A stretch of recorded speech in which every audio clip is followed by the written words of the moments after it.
New MAPS program announcement, MAPS Resistance. This is the perfect way to get started. So if you found our podcast, you're like, I want to get started with a workout, I want to lose weight, I want to get in shape.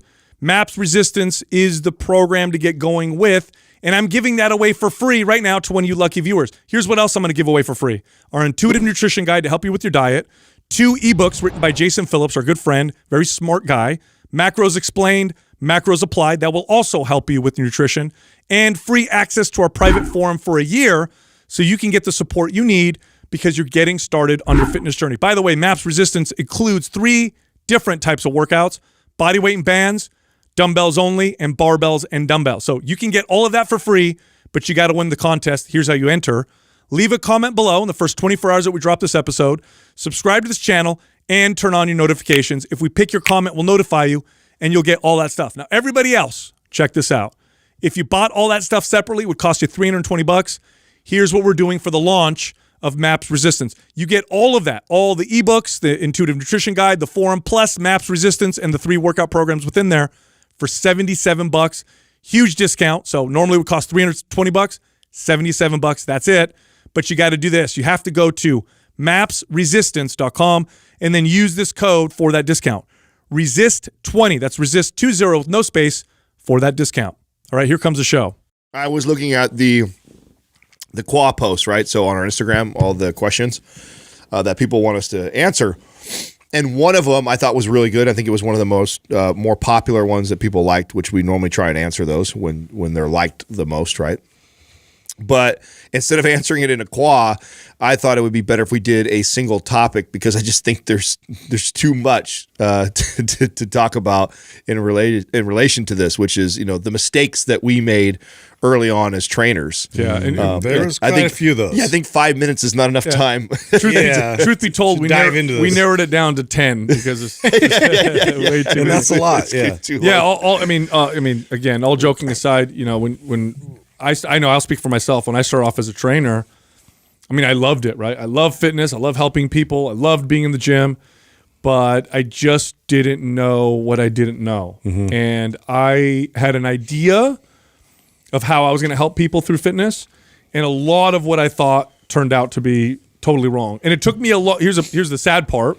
It took me a long time to figure out a lot of the stuff. I would say that I probably wasn't that great for the first at least few years I was a trainer. I say 5. Yeah, if not 5, right? I ended up training people directly or indirectly through owning gyms for over 2 decades. So that first, quarter of the time I was a trainer, I made a whole lot of mistakes. And what drove me to realize those mistakes, I think is similar to what you guys say, which is you really want to help people. At some point, you look at everything you've done for the last 3-4 years and you go, wait a minute, this isn't working. Well, it's not like our heart wasn't in the right place. So I'll give us a little bit of grace. But yes, if you look back and everything we talk about now because of all these years of practice and application and seeing how these methods play out amongst your clients, it's cringeworthy to come back and see what you're actually promoting when you're first getting started, especially those first few years. Well, I the thing that I like about this episode is when you look at the list that we have written down,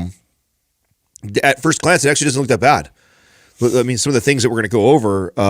You see this a lot still happening. Exactly. And that's why I think this is a good episode. That's why I thought it was a great question, because there's a lot of things that, to your point, Justin, that we were doing with pure intentions. My goal was to be a good trainer. It was in my best interest, right, to do that. I just think that looking back now, I think I was terrible at it because to your point, Sal, I didn't know that I didn't know. Yeah, I was unaware. It resulted in people, and by the way, this is valuable for trainers. This is also, and probably even more valuable for people thinking of hiring a coach or a trainer, because if they're doing this stuff to you, then you know that they're making mistakes and they may not be the best trainer for you. So these are things to look out for. And, of course, if you're a coach or a trainer, pay attention, because we're going to explain why they were mistakes. Yeah. Now, the first one, this was a big one for me, which was, I just thought people were lazy. I thought that's why they're not getting good results, because you know what it is. And here's where it came from. Where it came from was I knew the formula. Right? Okay, you want to lose 30 pounds? For yourself or you for want to be fit, right? You just follow the steps. Yeah. And if you follow the steps, then you'll get the results. And the reason why this was a mistake was because I completely was unaware of human behavior. And I was completely unaware that somebody would not be fanatical about fitness and nutrition like I was, right? So I didn't consider any of that stuff. All I thought was, hey, you came to me with this goal. Just do what I tell you. Oh, you don't do what I tell you? I've done this a million times. It's easy. What's your problem? Yeah, and what it did is it took the responsibility off of me. So instead of me looking at myself and going, why isn't this working? I would just say, oh, it's not working because they're just not. It's not only that. I think that at this point, at least in my career, I didn't understand metabolic adaptation.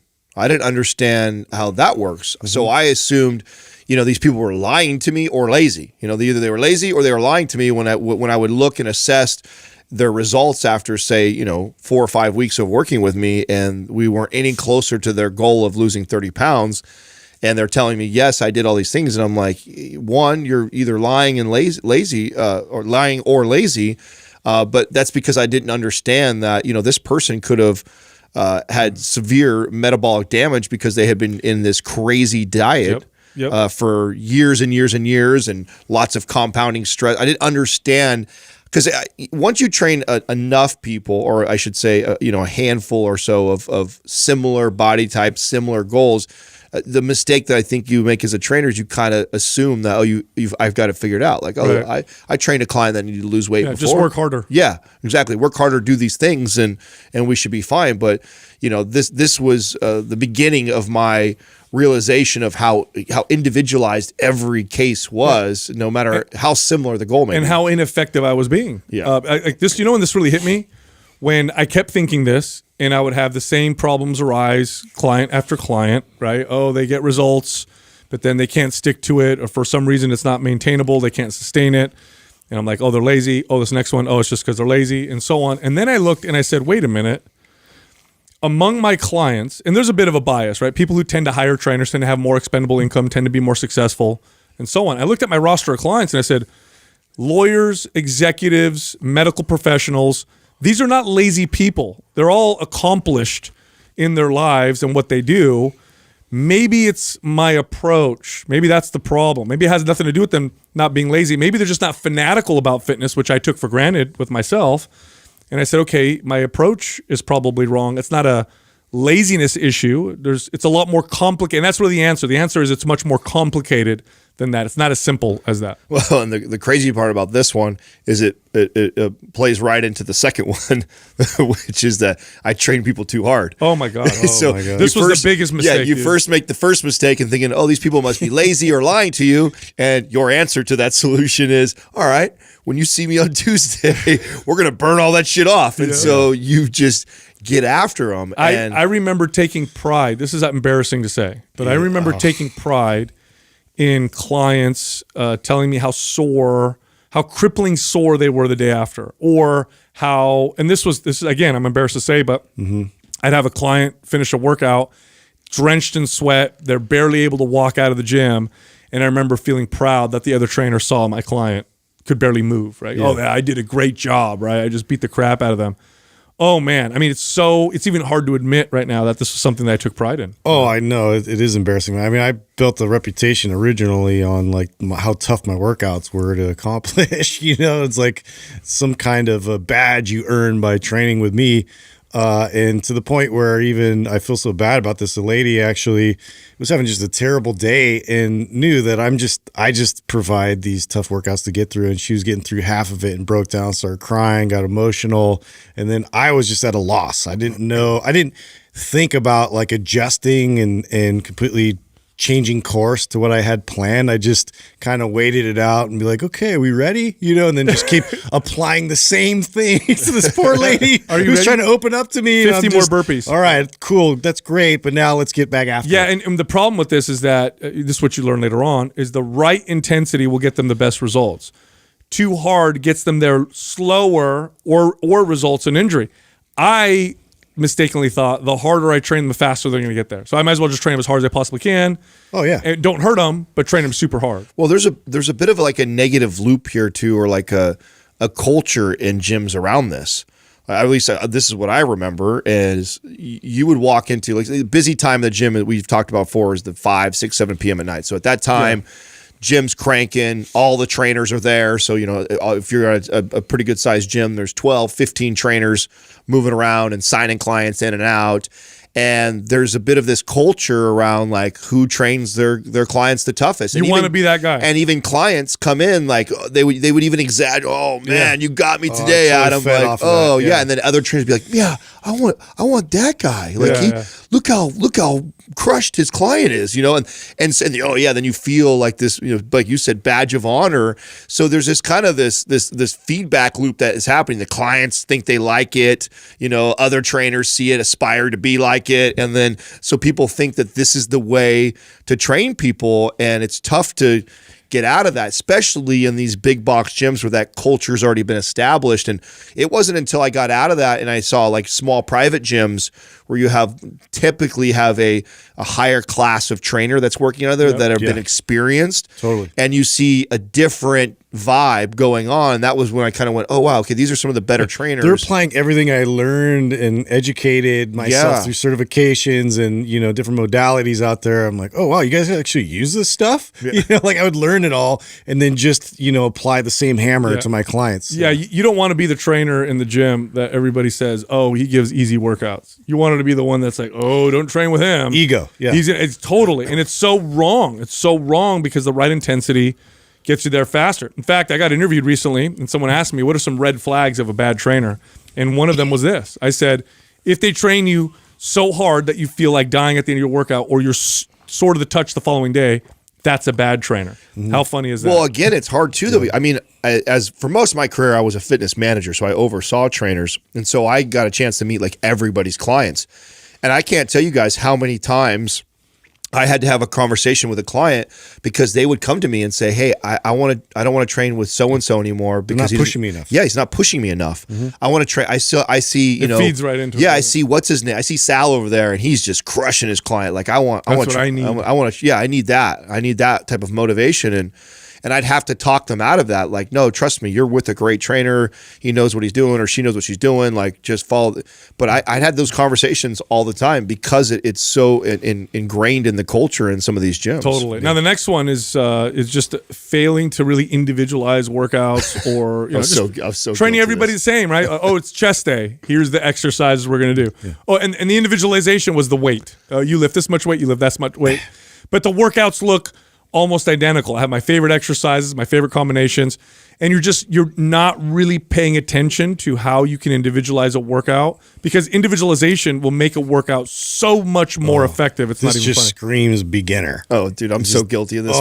It's brutal. And I mean, this is something, even brought up in the athletic culture, like this is something that we all experience because everybody trained from the chalkboard. Whatever was written up there, everybody tried to apply it and figure out how best to accomplish this workout and individualize it for yourself. But it was just the same meat and potato workout every single time and no customization, no individualization anywhere. No, I'm so guilty of this as an early trainer. It's to the point where I even tried to organize my schedule so that I only had to write one workout for the whole day. So I'd have it's a lot easier. Yeah, 9-10 people, that see that day, and they'd all be on that exact same body part split or whatever like that, so that I didn't have to do it more than once. You know what it is? Day. It's because you thought to yourself that your job was just to watch their form and make sure they use the right weight. Not that the exercise made a difference, not that the technique necessarily made a difference, not that there was correctional exercise. It was just, here's the exercises. My job is to make sure you do them right. It's a good point you bring that up because, we're laughing about it. I'm pointing out how terrible of a trainer, but I actually didn't think I was that bad at the time because exactly what you just said. What I did think I was great at was attention to detail and form and technique. And that's where I thought a lot of my value was, and I was that guy. So you'd see me train these clients. They'd always see them doing the same routine, but I'd be walking around each of them and showing the detail and correcting their posture and like really getting into it. And so I felt like I was really providing tremendous value, even though I really wasn't. Plus, the thing we talked about right before, this also fed into this too, because you'd finally write this routine together that was a ball breaker, and then you would stick with it because you're like, oh yeah, I got this hard ass workout, and then you wanted to run every client through it to see how they responded to it, and so that last problem fed into this one also. Yeah, totally. This next one is I was really guilty of, which was just emphasizing these entertainment or entertaining workouts, right? The fun factor. That now, at some point, this started to backfire because I started to run out of creative shit to do with my clients. You know, so, I got Sally coming in. We're going to try that physio ball movement. And, I saw somebody use the battle ropes. We're going to do that. And, there's this resistance band rotational press that we're going to do. And then I'd combine exercises together. And then it was all about, like, let's make the workout so different that you're going to show up and be like, wow, this is really fun. And again, the clients also feed into us. By the way, as a trainer, you want your clients' feedback, but they're not the ones that are driving the workout. And so the mistake I would often make is I would let them drive the workout because they'd say, wow, Sal, I'd never done all those weird exercises. That was so fun. Cool. I'm going to keep doing weird stuff. Well, the thing is, there's sort of a benefit and there's definitely a negative to this, because the negative is that it deters you. It takes you off of the path that's going to lead you to results, which is really what the client came in there in the first place to receive. And, the benefit to it is fun. It's engaging. It's something that, like, they can talk about and look forward to, like, the next wacky thing that you're going to have them do in the gym. And also on the trainer side, it's like you're trying out all these random tools and techniques. And I guess if I'm looking back, it was awful in that, like, some of the clients that I was taking through a lot of these, like, tools and devices and things I was experimenting with, they were literally part of my experiment. Yeah. And I hadn't really figured it out yet. And so I was able to weed through all that stuff and find out what was actually effective and what wasn't. But in terms of, like, being as effective as a trainer as possible, I was definitely not there yet. Well, when we talk about things like this, it always brings me back to how we all came together, because this really is the first initial. I mean, if Sal would have never sent over MAPS Anabolic to me, the rendition of it that Doug and him created, and if I would have never seen that, and I wouldn't have been at this point in my career where I've learned from this mistake, I probably would have never appreciated the programming as much as I did. I mean, that part of the beauty that I saw in it was the simplicity of that. This is what like most of my clients should have been training like, even though I went through this long phase of always doing all these weird creative exercises that were way less effective. And I think a part of that is this insecurity as a trainer that you feel every time they come in, I got to teach them something new. Yeah, they've already seen a squat. Right. They've already seen that kind of a tricep exercise. So I got to teach them a different boring tricep exercise. So, like, I'm constantly feeling like I need to be showing them something that they haven't seen before, or else they're not going to re-sign with me, because if I keep doing the same, great exercises, that they're not going to need me. Yeah, they're not going to need me. I need to be showing them something they don't know how to do, or they've never done before. They don't know why we're doing it, so that I can explain it and I can teach it. And if I kept doing that, then they'd wonder, like, oh wow, if I stay with this guy, I wonder what next week will be. He'll show me something new. And so that was my thought. That was the extent of my programming in my early years, was literally like around that, like, how creative and unique and different can I keep it going in a program so that people always feel like there's something new. Again, I think there was good intentions behind it. I think the idea, I thought I was providing a better service that way, but the truth is, to your point, Justin, they're showing up to get results. Like, they sign up, at the end of the day, whether they like you or don't like you, they're there. You're there to do a good job. That's right. Yeah. I want to either lose fat, or I want to build muscle, or I want to be healthier. Like, that's what they're paying you for. And there are exercises that are better than other exercises. That's a fact. Yep. And long term, especially. Right. Yeah, a hallmark of this is the trainer that follows the next fad. I could go over them. Right. I remember when instability training was a thing. All of a sudden, the fad followers did instability training. Then Taibo, right? Kickboxing. And all of a sudden, trainers are doing with no kickboxing experience, holding pads and doing kickboxing, right? Oh, the battle ropes. Here's all the trainers doing the battle ropes. And suspension trainers. Yeah. Oh, circuit training. Oh, now it's all circuit. Oh, HIIT training. Oh, now everybody's doing HIIT training. And it's that entertainment factor that is it's a problem. By the way, when I became better with my programming and it became more simple and individualized and not so weird, my clients, by the way, they stay with me longer. In fact, all of these mistakes we're talking about actually made me a less successful trainer. As much as I thought that they were helping me, it actually hurt me, because later on when I figured these out, clients stayed with me much longer, had better longevity, and sustained the results much longer. This next one was... This one I was so guilty of, and this is mainly because doing the whole motivation, inspiration thing for me came very natural. I love it. I love talking to people, hyping them up. And so this was my strength. My strength was to emphasize motivation and inspiration. Oh boy, I could talk anybody into working out more. I could talk anybody into following my meal plan. I could talk anybody into feeling motivated and inspired to get in shape. Now, there's nothing necessarily wrong with motivation and inspiration, but here's the problem. What happens when that feeling goes away? Which it will. It doesn't stick around. Motivation's a feeling. It comes and it goes. And if I convince this person to work out with me 5 days a week because I'm really good at selling them motivation and inspiration, when it finally does go away, which it will, they're gone. That client is gone. They're not working out anymore because they've relied so much on depending on that motivation factor. Now, trainers that do this a lot, what do they look like? The boot camp trainers, the people that yell at people, the hype, the excitement, right? They're relying on summoning this feeling or creating this feeling in the client, and that is a well that is very, very shallow, and it runs out of water very quickly, and then your clients don't do very well. Yeah, I'm for sure guilty of this one. And I think part of the reason why is because I liked it. I bought into it. I like to be hyped up and motivated, and like you, Sal, it came very natural to me. I mean, I even remember I had what they called Schaeferisms, where I'd have these, if sexy was easy, nobody would be it. You know what I'm saying? It's seriously. Wow. Whoa, I'm so inspired to work out harder. I mean, I totally. Everybody has the same 24 hours in every day. Yeah, dude. It's up to you how to use them. I did, man. I definitely. Pain is weakness. I just definitely fell into this trap. I mean, I would text clients too, obviously because we were before that. Oh, I used to send motivational quotes. Oh yeah, I'd sit randomly in the day too, and they ate it up and they loved it, and so you get that feedback as a trainer, so you think oh man, I am killing it, I am doing a great job. I'd send them around. What are you doing right now? Get off the couch and go do this. I do stuff like that to get them moving, and people do. Some people like it and they give you that feedback, and so I think I'm doing such a great job because they're like, man, I just so appreciate you. If I was being lazy and then you sent that to me and I was fired up and then I went and did it, and so as a trainer, again, I think sometimes you mean well with what you're doing, but you just don't realize. Well, I think this also feeds back sort of to the root of it, which is that you think that these people are just lazy, right? Yep. And it's like they need for you to constantly hound them about,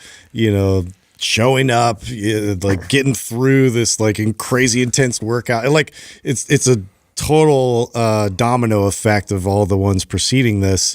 But yeah, I mean, I was guilty too of just trying to make sure my clients would come back. And so I'd have to text them, be like, hey, we're going to have a great workout. And you're always this constant hype machine, which was exhausting.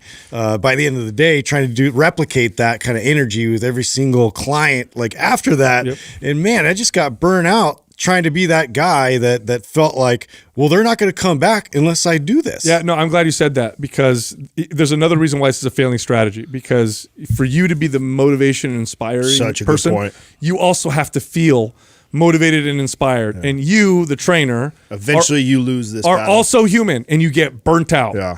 I don't want to do this. This is actually what led me to actually wanting to leave training. I was at that time, so I was only a pure trainer, only training clients for less than 2 years.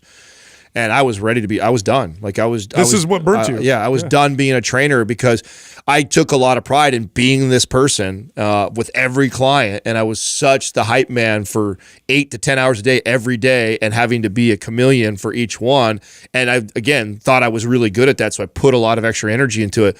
And I just remember after a couple of years being like, whew, I'm tired, man. Yeah. I just want to be me all day and not feel like I have to mold my personality and bring out this crazy level of energy when I'm not feeling it for the day. And that part exhausted me. And the truth is, when that starts to happen, whether you realize it or not, your value as a trainer starts to diminish. Yes. You're not your full self anymore, and eventually it wears on you, and then that will be reflected in your programming and training. And the big detriment to this is that it takes the spotlight off of what's really important, which is learning how to develop the skill of discipline or teach the skill of discipline, which is a slow step-by-step process, but it lasts with you forever, because the skill of discipline's with you whether you're motivated or unmotivated or tired or energetic. And if it's always about motivation, you have developed no skill to deal with the situation when the motivation's gone. You feel burnt out. You feel unmotivated. How many times people say that? I don't work out because I'm unmotivated. Yeah. Well, yeah. Well, it's a crutch. Of course. Totally. It's a crutch that you're providing your client, that they're so dependent on you to summon and rally this feeling, towards any obstacle that comes their way. Like a better trainer knows to equip them with how to deal with it when it's rough, and let them struggle through that themselves. Yes. So the next one is going to ruffle some feathers because It still happens a lot. it definitely happens a lot still, and it also took. This is one of the ones that probably took the longest for me to like really come full circle and figure out how to do this better, right? And so, and that is giving meal plans. Giving meal plans is a terrible idea. Like literally for client, and I know there's trainers listening right now that were going to piss off. They want to fight us every time we bring this up. Yeah, because you get offended by it. That like, that's what you're going to give. Nobody client. eats this way. That's the problem. Nobody wants to eat this way. Well, that's why, right? We had to explain why it's such a failing method to write something down. You're not teaching. You're giving the clients the answers to the test first of all. So like you're just doing that. You may get them to pass the test that while they're working with you, but then when they go off on their own, they're not going to have the tools and the resources to figure this out themselves. So the education process when it comes to nutrition, especially how individualized it is so crucial.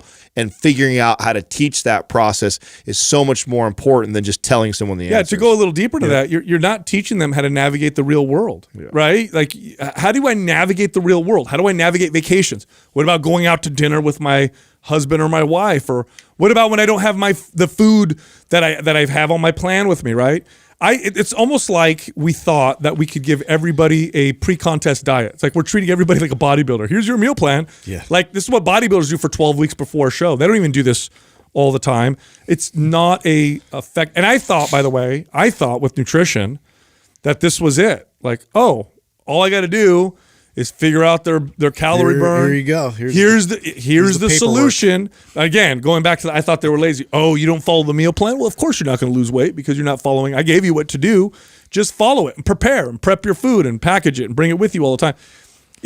People don't live that way unless they're neurotic about it. And this is the other part is I confused everybody with trainers. Like, what do you mean? Why aren't you neurotic about it? I'm neurotic about it, Yeah. And I remember I had a client once tell me, yeah, but if I was as neurotic as you were about it, I would be a trainer. I'm like, oh yeah, that's right. That's why I chose to do this. Yeah. So it's just and I promise you, this is what happens when you give someone a meal plan.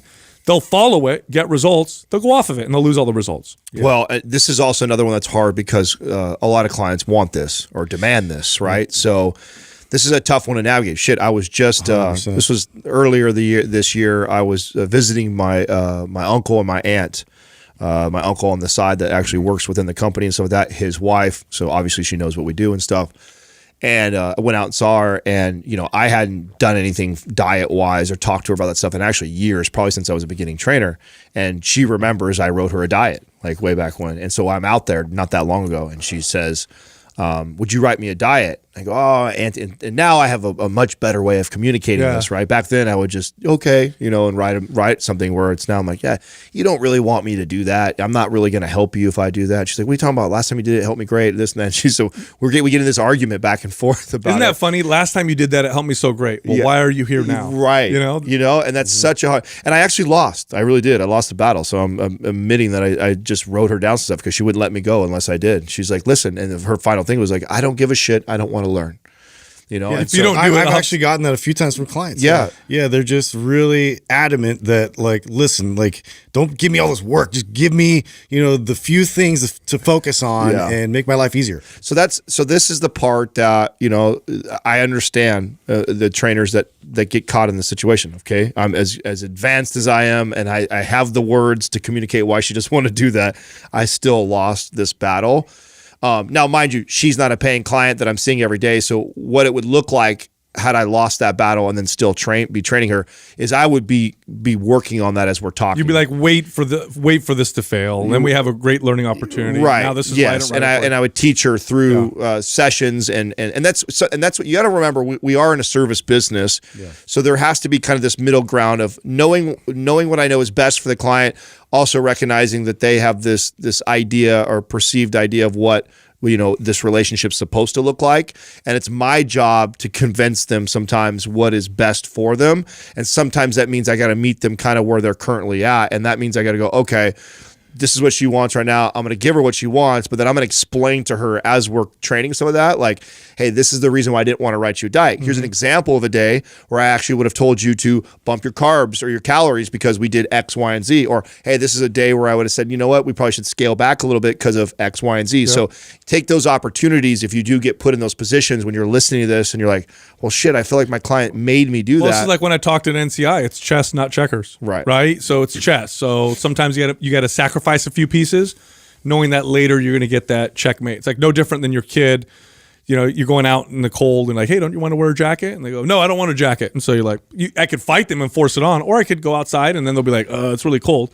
Oh, that sucks, buddy. It's cold. You should, maybe we'll get your jacket next time, type of deal, right? So it's one of those situations where it's chess, not checkers. But make no mistake, giving meal plans, unless you're training someone pre-contest, is really a failing strategy, because at some point you go off the meal plan and then forget about it. Which leads to the next one. Say I too much emphasis on supplements. Now I blame, of course, I take responsibility for this, but I do blame the first certifications and classes that I took when I became a trainer, because some of these courses were funded by the gyms that I worked in, which were partnerships with supplement companies.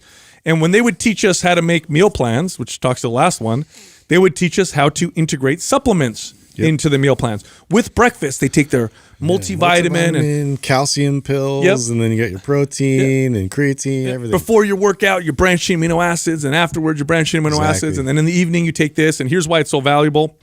And I thought, oh man, the supplements really make a big difference. This is really going to make a huge difference with the person. And this is also when I thought it would make a big difference for me.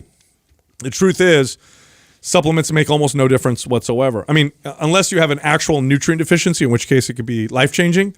For the most part, it's not going to do much at all, if anything, except for make you spend a lot of money. Well, in your defense, too, and I think this is actually still true. You would know better than me, so correct me if I'm wrong. But probably a majority of the most popular studies that are circulating are around supplements.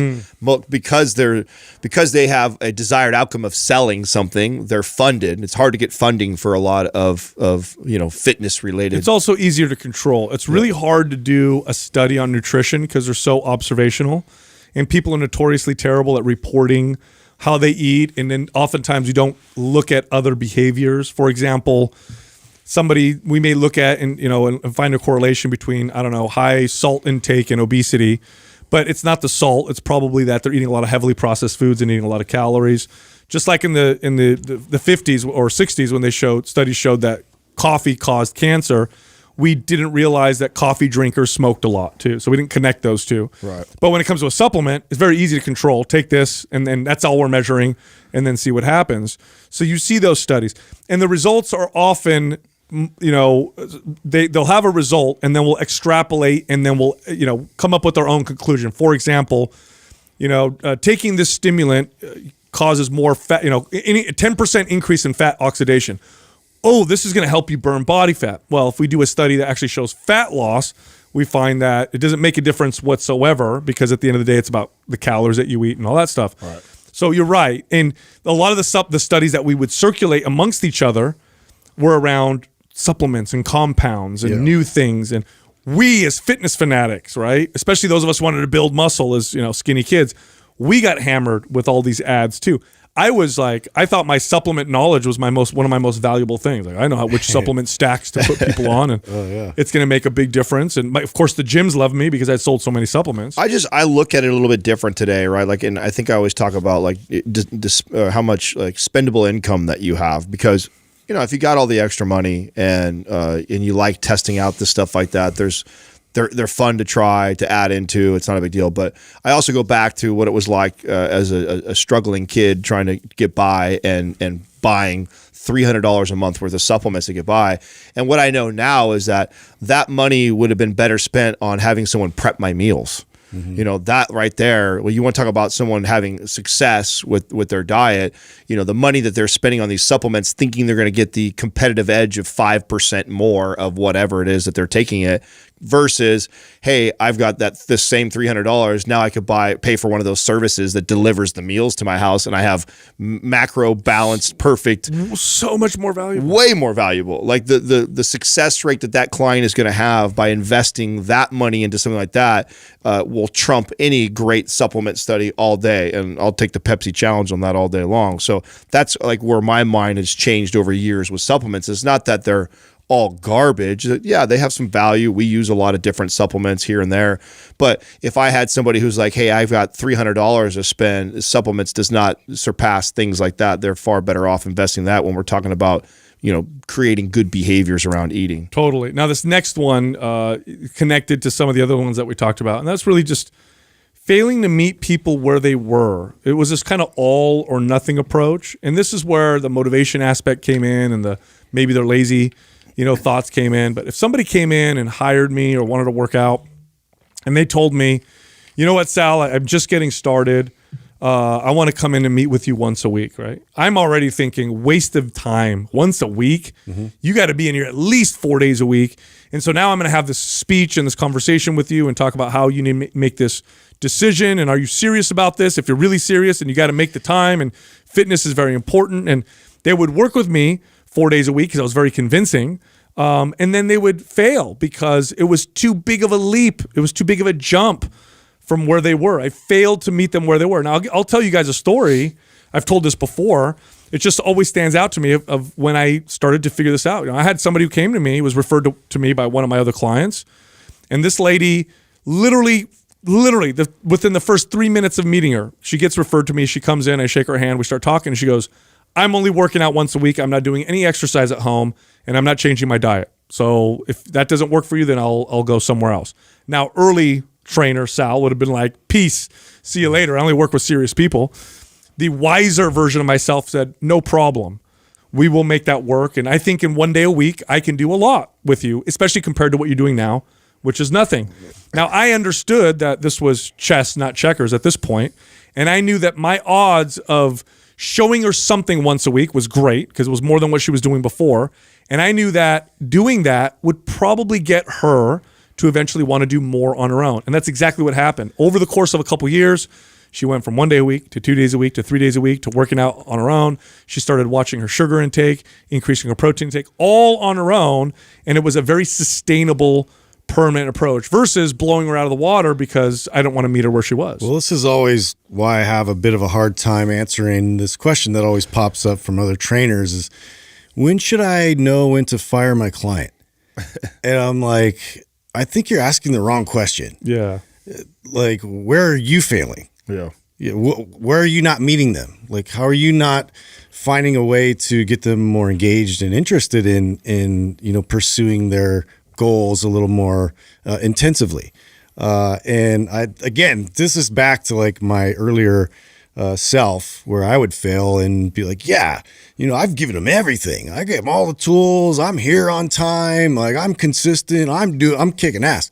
And I wasn't ever just like turning that around. Like, oh, well, maybe I am not presenting this in a way that's really resonating with them. Maybe I'm not finding something else that will spark that and be like the catalyst to them all of a sudden getting it, because it does take a lot of interactions before sometimes that light bulb finally turns on for somebody. Yeah, my bottom line for this changed a lot. Originally, it was like, you have to work out with me at least 3 days a week. You have to do a lot of my nutrition and my meal plan. Otherwise I'm not going to work with you. Later on, this is where the line went. You have to not be a jerk, because I'm not going to train someone as a jerk, right? Because that's my hour worth of you. So if you're an asshole to me, I'm not going to work with you. Yeah. But if you're cool and you show up for whatever we decide on. So if you decide on once a week and you show up, that's it. Because I know in that hour, I'm going to be able to do something that's better than you not coming to see me at all. And that's enough for now. And then I can work from there. If I tell you to kick rocks or peace out, how am I going to help you? I can't do anything. And is anyone else going to be more successful? I doubt it. So my line totally changed later on. Your ability to do this with exercise and with nutrition, I really think is what takes you to an elite level as a trainer. I think I've refined this over years on what does meeting somebody where they're at exactly look like. And what I've learned now is that if I can meet somebody like, and sometimes like you think meeting somebody is like where they're at is that they admit that they could do 2 or 3 times a week. And so you go, okay, well, we're going to train 2 or 3 times a week.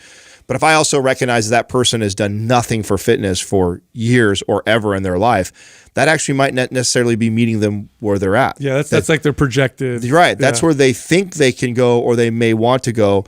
What I realize is like this person has done absolutely nothing, so I need to get this person some wins. And that goes both nutritionally and with exercise. So if you got somebody who is ate like shit for their whole life, never tracked food, never done anything like that, again, putting them on this crazy strict diet right out the gates, even if they say they're ready, I'm ready to diet, I'll tell me what to do, I'll follow whatever you say. You have to learn as a coach to like, okay, be able to pick up on that and know the type of person that you're talking to and where they really truly are at, and meet them at a place that they can start to see some wins. Because once they start to see some wins, that's huge, and build some momentum, then they get kind of hungry for it. Then they want more, and that's the place you want to be. Versus you starting out the gates where they think they are at currently right now, and that's still hard as shit and way. And it's fail after fail. Yeah, after and fail. they're falling short. Oh, I didn't even make 3 times this week, or yeah, I ate 2 days this week, what you said on the diet, but then I had a bad day on this day. It's like, and so they're failing. Oh, okay, they'll try again next week, and then next week it's kind of, oh, I had a good week, but then the next week they fail again. It's like we're still overshooting with this person. Let's pick 1 or 2 things in the diet that we're going to focus on. And a lot of times I prefer to add than to take away, so I'm going to try and add 1 or 2 things to enhance what they're eating, knowing that we'll start to limit some of the bad choices that they're making. If they're telling me they want to go 2 to 3, they've never done anything, maybe I'm only going to let them start at 1 and say, hey, let's be consistent with that. I used to do that all the time. Yeah, and then from there we can build upon that, because guess what? You've done nothing right now for the last 10 years of your life. Us literally just training once a week, you're going to start seeing change. Between that and us making a couple different choices nutritionally, I'm going to start to show you results. That's going to be awesome, right? So you start to do that and then build on that. Huge difference. You know what helps people understand this is if you think about the times this has happened to you. Like, have you ever like talked to a friend? Let's say they're an expert in bow shooting, and you go to them, you're like, I'm gonna kind of try it out, and then they throw everything out. Okay, we're gonna do this. You're gonna get there, and you're like, all right, no, I don't want to do this anymore. It's like way too much, right? Yeah. Or if they're like, yeah, why don't you try it out with me and see what you think, and you try it out a couple times, and you're like, wow, I really like that. And your smart, wise friend is allowing you to kind of fall in love with it rather than blow you out the water. Yep. I've had experiences like, with that, with investments or with spiritual practice or whatever, where I go to somebody and they dump so much stuff on me, it's and I'm too overwhelming. It's too much. I'm not going to do this, or I try and then it's not something I can stick to. All right, so this next one this one is actually more damaging than it sounds, because I later realized that this was one of the single most effective tools I could have at creating consistency with activity with people and at getting them to get in better health. And that is undervaluing walking. Anytime I'd ask somebody, what do you do for exercise? If they brought up walking, it was like they said, they might as well have told me they lay down on the couch. Like, oh, that doesn't count. That's not exercise. That's stupid.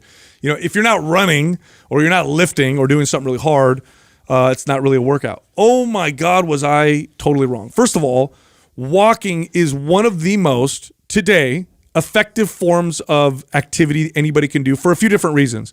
One, it's still an activity that people can do. And I say still because who knows what it's going to be like 30 years from now. Maybe it'll be like WALL-E, where we're all floating around on hovercrafts or whatever. But today, the average person who's out of shape and overweight still knows how to walk. Now, they don't know how to run. They forgot how to run at past the age of 10, so we're not going to have them do that. Swimming is going to hurt them because they don't swim very well anymore. Riding a bike, maybe not. But walking, everybody can walk. So number one, you can apply it to most people. Number two, I don't need to change out of my clothes. I don't need to schedule an appointment. I don't need to get special equipment. Most people can just go for a walk outside. And number three, I would attach it to everyday activities like, hey, can you walk 10 minutes after breakfast, lunch, and dinner? There's 30 minutes of activity right there. And it's so stupid that I completely discredited this incredibly powerful tool that later on became one of my most valuable tools that I could use. The same thing. I would scoff at somebody that told me that they walked for exercise. We had a PAR-Q thing that you would fill out as a trainer, and one of the questions on there was always, what are you currently doing for exercise? And a very common one that I would get is people would say, oh, I walk. And I'd be like, oh, no, I meant real exercise when I asked that question, right? Yeah. And the irony of all this is that that's exactly where I start somebody now. And going back to the example I just gave with the client who says they can come 2 or 3 days, but yet I know they haven't done anything, I would probably start them one day of meeting with me lifting, and then I would actually prescribe walking the rest of the time. So I'd say, okay, if you can commit to 3 days of exercise, let's do this. 1 day a week, you're going to come in, train a full body routine with me, and then 2 other days a week, I want you to go for a 30-minute walk. Yeah, exactly. I do the same thing. And that's so I would start them with that. And knowing that this person is so sedentary and not doing anything, that just simply getting them moving like that again is already going to send us in the right direction. And I know it's not a major commitment level for them. Yeah. Getting them to just go outside and go for a stroll for 30 minutes is really easy to get someone to commit to versus, hey, get in your car, come to the gym, take punishment under the weights, be sore, get over like that takes a lot more for somebody. Well, it goes back to providing them with small wins. And I do believe that walking is just one of those fundamental movements that anybody can get up and do if you're able-bodied. And so it does provide that bit of spark of momentum and something to build upon. You want to find these opportunities for something that then you can build upon that's not too demanding, and it's not something that when they come back to train, we're going to have to sort of medicate and deal with. It's just something that's going to provide excess activity that's good in terms of like the overall body demanding more movement in general. Yeah, well, the studies done on walking show tremendous value. It's 100% a valuable form of activity, and it's the one that I recommend. Aside from the resistance training that I would take people through, it's the form of activity that later on I realized was the most effective thing that I could add to almost anybody. Yep. I didn't do that with any other form of activity, but walking. You can walk with your spouse, you can walk your dog, you can do it for 10 minutes 3 times a day. I could, it's so valuable and it's so stupid that I totally undervalued it completely when I first became a trainer. Now, this last one is about the scarcity mindset that a lot of trainers have early on, and I'll explain my process through that. I didn't really figure out the value of this. Like, I understood it. Like, I had, read books on, leadership, and I had read books on, growing your business, and they talk about don't have a scarcity mindset. I didn't really get it until I owned my own wellness facility. So I owned a wellness facility, and in that facility, I had somebody who did nutrition and gut testing. I had somebody who did massage therapy, so like correctional massage therapy. I had an acupuncturist in there, right? I had a yoga instructor in there. And then there were trainers and myself, and I would train some clients. Now, because I owned the studio, it was partially in my best interest to bring business to the other people in my studio as well, right? So if I had a client that would, talk about pain in their shoulder, I would also think who else in my facility could help this person. And I'd refer them to my massage therapist, or I'd refer them to the person who does nutrition. By the way, these people paid me rent. I didn't get any commission or sales on it. I just knew it was good for them to have their business so they can continue to pay their rent. Now, I also had a little bit of a fear, which was, okay, now my client's spending more money with these other people, which means they may spend less with me, but I own this facility, so this is something that I have to juggle.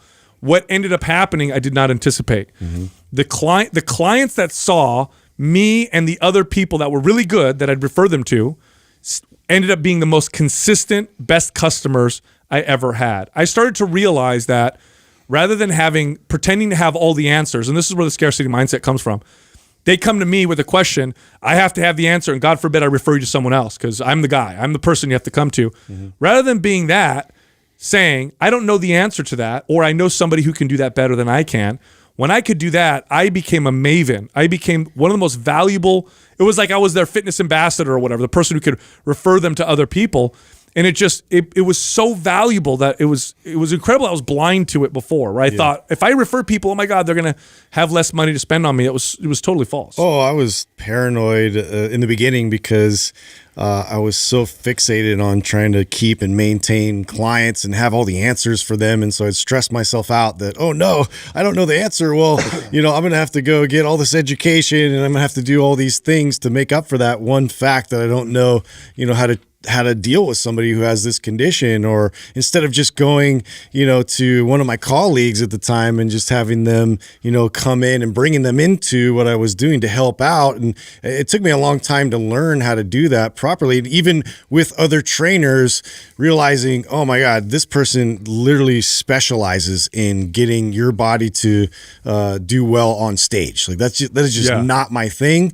And I even experimented one time with one of my clients who I was like trying to help them with that, and then later was like, you know what, this just isn't my world, and I know somebody who's amazing for this. And so I thought, I was just going to check that off as a loss. Like, okay, I'm going to give you to this other trainer who's really qualified in this.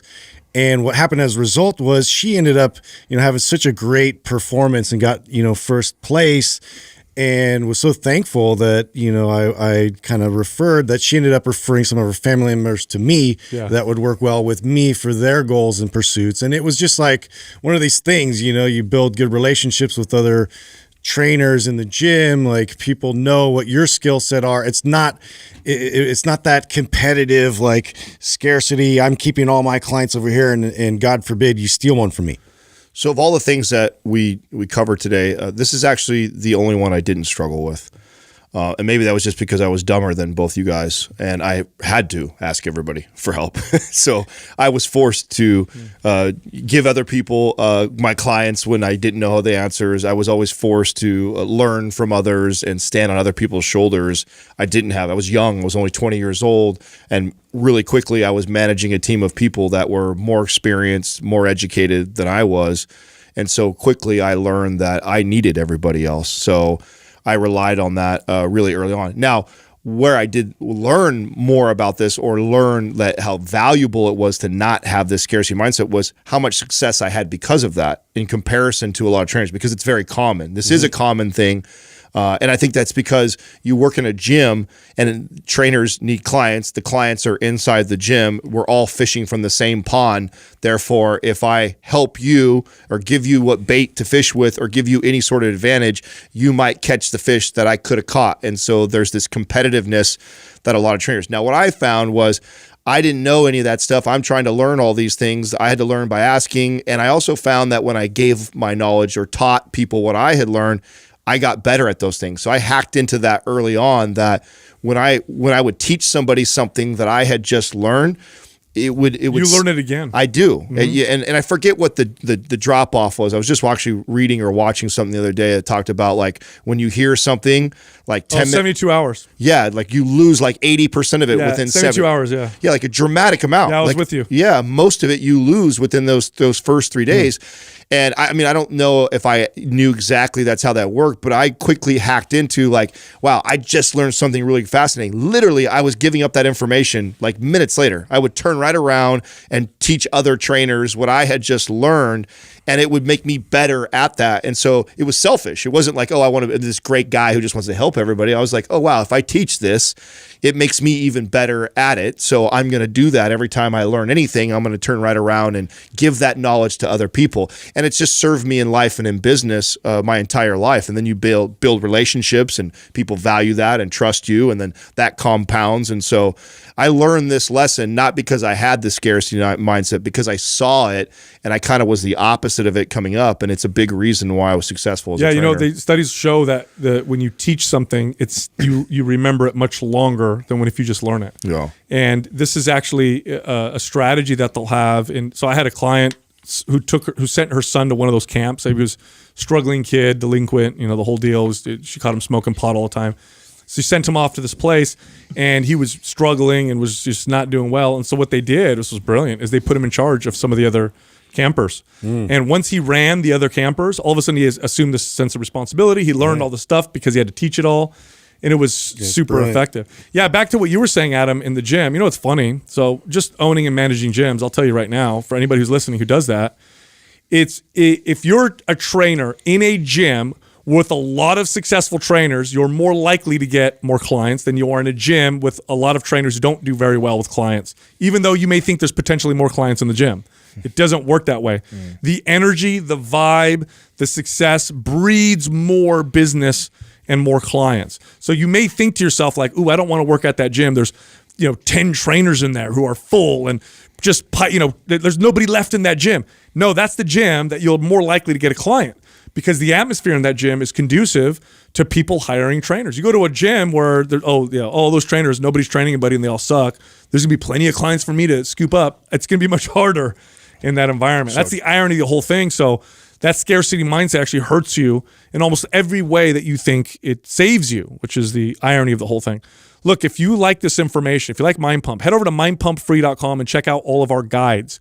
We have fitness and health guides that can help you with almost fitness and health goal, with almost any fitness and health goal. You can also find all of us on Instagram. So Justin is at Mind Pump Justin. I'm at Mind Pump Sal, and Adam is at Mind Pump Adam.